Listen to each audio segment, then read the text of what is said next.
Si u ke thënë fëmijëve, mos fol me të panjohur, se mos merr ndonjë gjë për të ngrënë nga të panjohur, mos u shoqër kurrë me të panjohur. Dhe ke bërë mirë, këtë kemi bërë gjithë. Ke ndenjur me net të tëra pa gjumë pasi ke parë lajmet e tmerrshme në televizion. Ke parë nga dritarja me derë mbyllur, se mos ai gogoli të tmerrshëm po kalon edhe pranë shtëpisë tënde.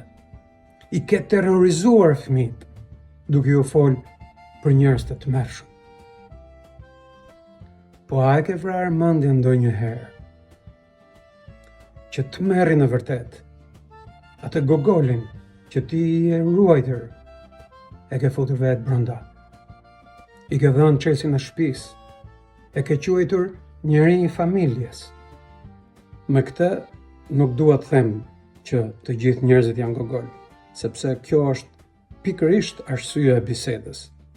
Le të flasim hapur për një moment. Me të vërtet ti mendon se duke terrorizuar fëmijët, duke i trembër fëmijët, ti po i mbron ata? Këto ditë kam hedhur online filmin e dytë timin që quhet A Matter of Justice, edhe trajton pikërisht të temë kaq delikate.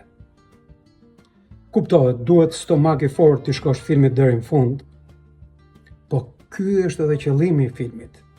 A duhet të flasim për gjëra të tmerrshme, por që në fund shpëtojnë jetën e fëmijëve tanë? Apo duhet bëjmë sikur i dim? A duhet me të vërtet ta vendosim pikën mbi i që fëmijët nuk mbrohen duke i terrorizuar. Fëmijët mbrohen duke folur me ta. Asnjë prind në botë nuk mund të jetë 24 orë me fëmijët. Nëse fëmijët do dinë që arma e tyre më e fortë është fjala, biseda me prindrit, atëherë e kemi kryer më shumë se sa gjysmën e punës.